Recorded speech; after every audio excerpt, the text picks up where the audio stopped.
Hello friends, it's me, and today, Too Fast, Too Stupid. Let's check out Film Theory, my dumbest theory ever, Fast and Furious, from the Film Series. Together, let's go. Did you ever wonder why, across all the fights that happened in the Fast and Furious movies, there's never a clear winner? For all the pipes and wrenches and busted walls, it always comes down to some sort of a stalemate, or the two get interrupted, or a parking garage collapses on them. Well, there's a very good reason for this, and let me tell you, it ain't the narrative. According to the Wall Street Journal, many of the main characters have it written into their contracts that they cannot lose a fight. Jason Statham negotiated the extent to which he can be beaten up on screen. Vin Diesel polices the number of punches he takes, and The Rock works alongside the fight coordinators to make sure that he, quote, gives as good as he gets. Turns out the only thing furious about these movies are the contract negotiations.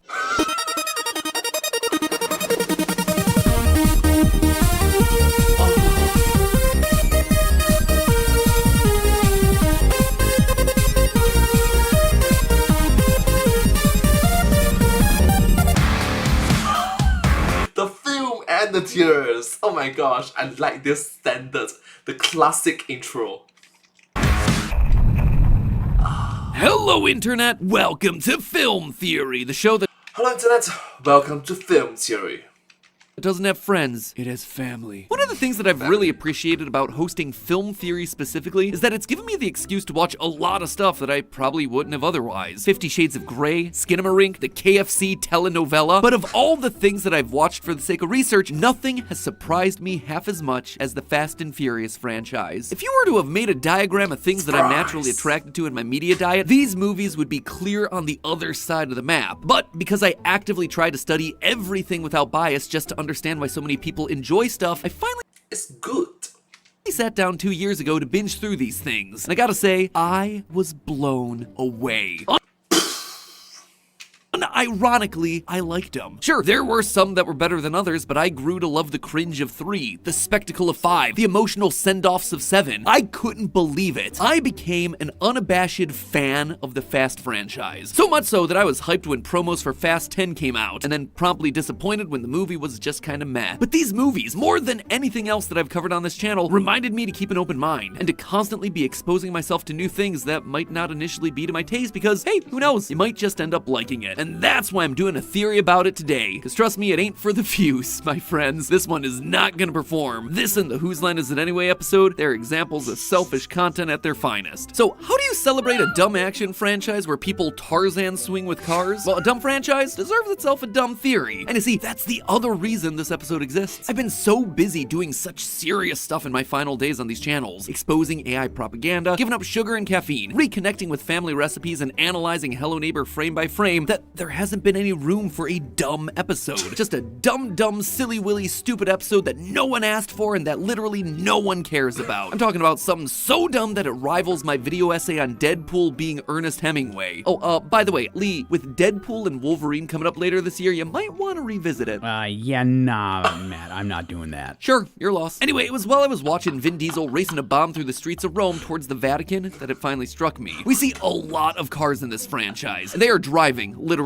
all the time. So just how much pollution are these guys pumping out into the atmosphere? I mean, these guys are constantly firing off NOS, jumping cars between buildings, drag racing in Japanese parking garages, and globe-trotting to stop the baddies. And how do they do it? Through the love of family and a solid brand deal. More of a Corona man myself.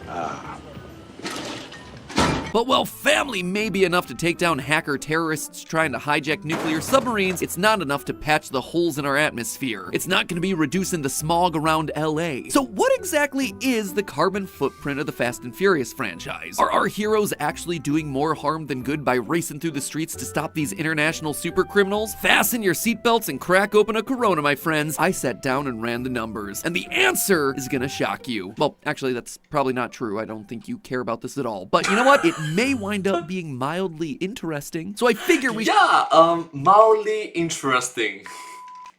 should probably be exactly on the same page as to what we're even talking about today, because this is a surprisingly complex topic for such a dumb theory. First and foremost, we need to address what exactly a carbon footprint is. I'm sure we've all heard the phrase tossed around before, but let's actually talk about precisely what it means. Practically all human activity tends to release some sort of greenhouse gas into the air. Every time you ride in a car, a bus, an airplane, it's burning fuel. That combustion reaction releases a bunch of greenhouse gases into the atmosphere. Using lights and electronics, same thing. More often than not, that energy is coming from the burning burning of fossil fuels. Even stuff like growing food or making clothing, all of it uses energy. So your carbon footprint then, by its simplest definition, is adding up all the carbon you release into the environment just by living your day-to-day life. This is generally measured in carbon dioxide equivalent, and when you're talking about a 10+ person crew globe-trotting to stop cyber hackers, those fuel emissions are gonna add up. But why does any of this matter? Well, in 1900, shortly after the Industrial Revolution, almost 2 billion metric tons of CO2 were released due to fossil fuel usage. By 1960, that number had more than quadrupled to 9 billion. More recent data from 2014 places it closer to 35 billion metric tons. In case you were wondering, the average annual carbon footprint for a US citizen, 16 tons. That accounts for everything from commuting to work to heating your house to playing way too much Lethal Company at night. From there, you can actually break it down even further into operational carbon versus embodied carbon. The first is the energy that's used when you're actually doing an activity, the fuel that's burning while you're using a vehicle, for instance. Embodied carbon, meanwhile, includes all the invisible energy that's used to make something, all the emissions related to the vehicle throughout its entire lifespan, from the factory making them to the trucks and ships transporting them. As you might have Stop for a while first, notice that MatPat is educating us, teaching us something about,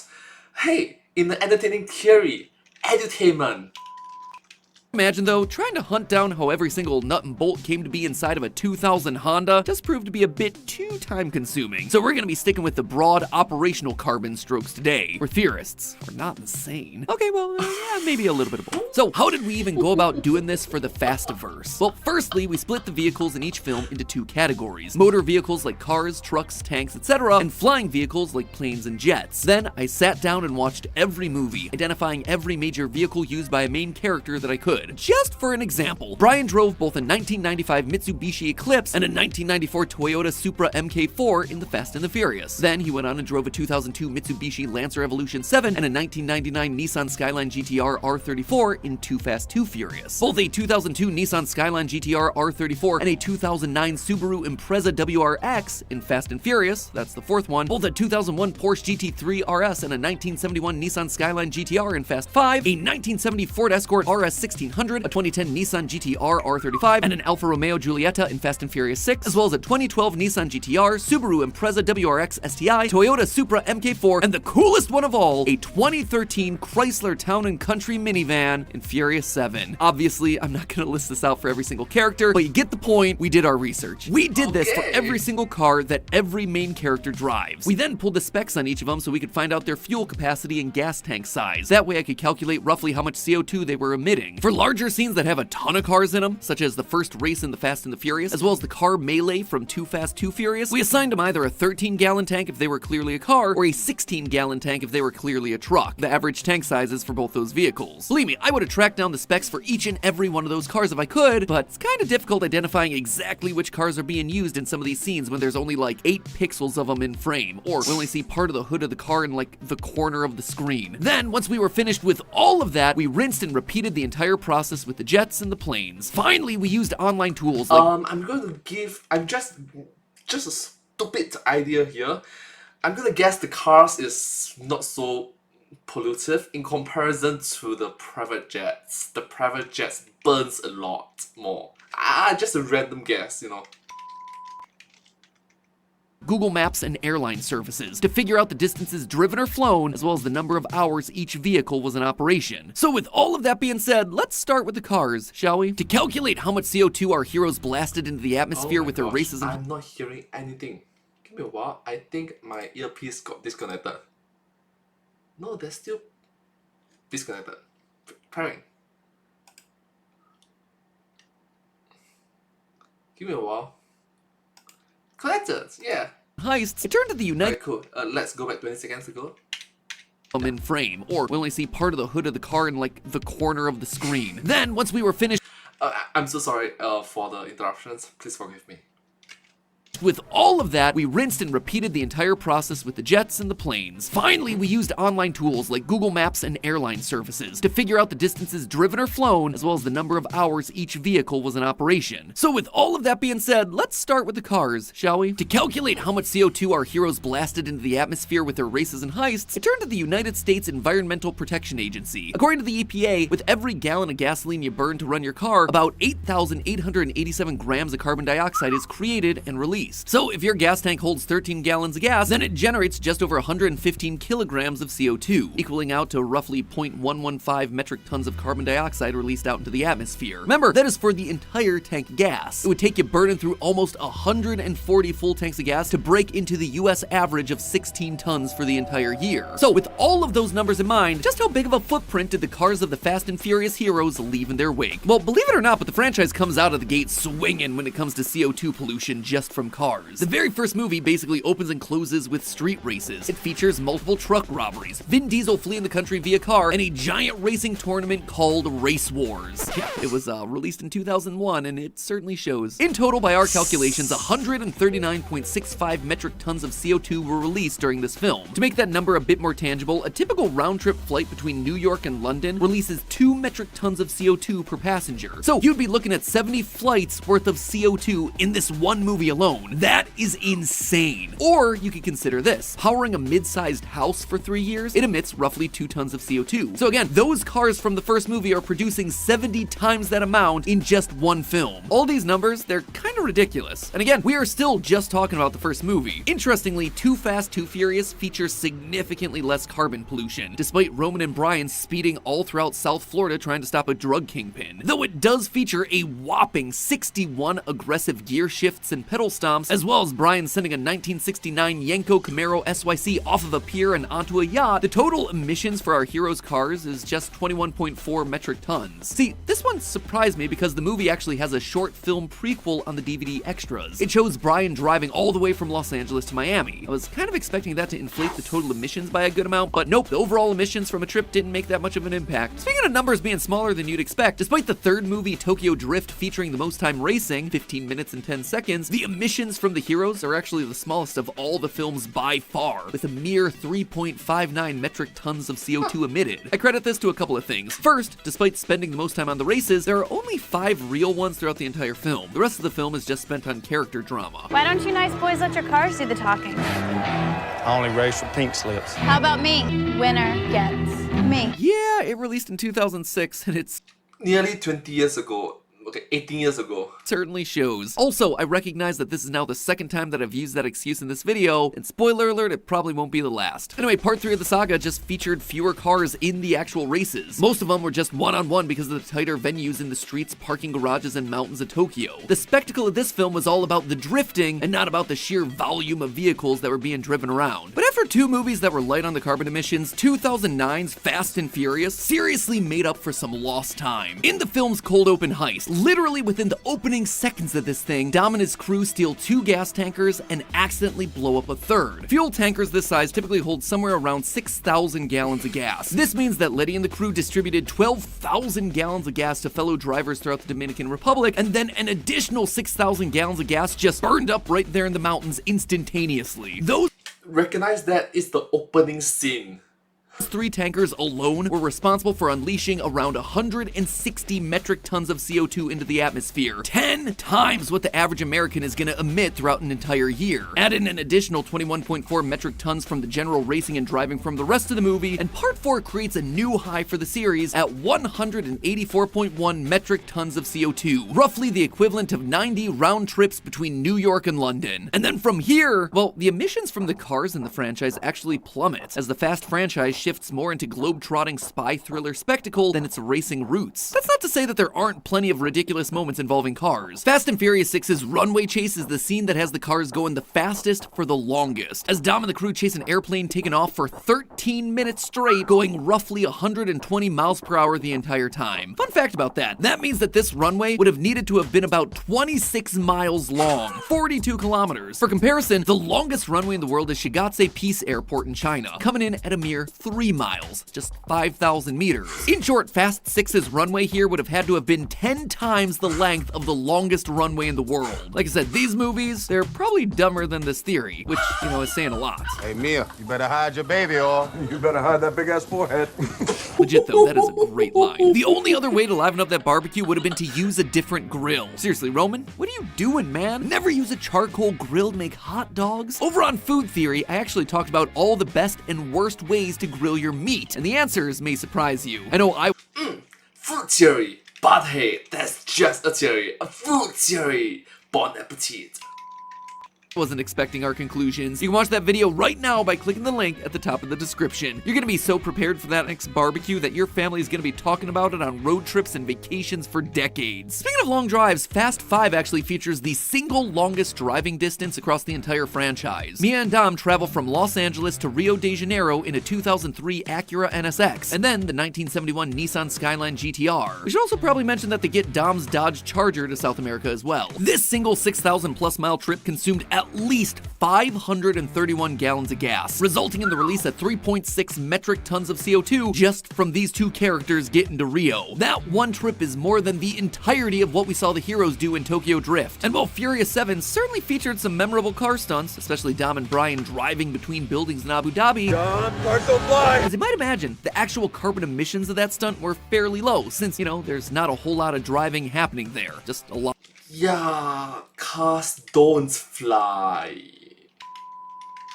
Lot of falling. That one stunt actually generated less CO2 than the Paul Walker tribute AMV that appears later in the film. In total, between Fast 5, Fast and Furious 6, Furious 7, The Fate of the Furious, F9, Fast 10, and the spin-off Hobbs and Shaw, we see the heroes generate a measly 41.09 metric tons of carbon dioxide. Just as a reminder, the cold open of the fourth movie alone released 7 times that amount. All in all, when you add up the car emissions from the good guys in these movies, it only comes out to about 388.33 metric tons across the 11 films. It's actually much lower than I expected, to be honest. New York City produces that many metric tons of CO2 in less than 4 minutes. Then again, remember that this is only taking into account the crew's travel via motor vehicles. Maybe things look a bit different when you factor in their airfare. Across the franchise, we counted about 75 flights taken by the crew across all 11 films, and the distribution of them skews much heavier the later in the series that we get. Our heroes take just 4 flights during the first 4 movies, but after that, the crew really starts to jump all across the world. London, Brazil, Central America to the Caucasus Mountains, Abu Dhabi, New York, Samoa, Russia, Monaco, Berlin, Tokyo, the Caspian Sea. You get the idea. If Taylor Swift is getting canceled for the greenhouse gases emitted by her private jet ride from Japan to the Super Bowl, then the Fast and Furious Familia should probably be getting DQ'd as well. But across all the air travel, one reigns supreme. The single craziest moment from all of these comes in Fast 9, where Roman and Tej fly a car into space to destroy a satellite. Wait out of space! And how much candy did you eat? Well, I eat candy when I get nervous. This little jaunt into orbit releases a whopping 269 metric tons of CO2 all on its own. In total, the planes flown by the crew added another 7,185.8 metric tons of CO2 to their footprint, bringing their total carbon To be honest with you, the car in space meme is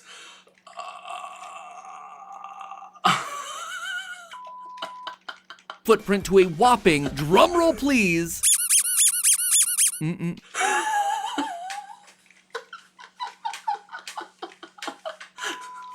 let me try.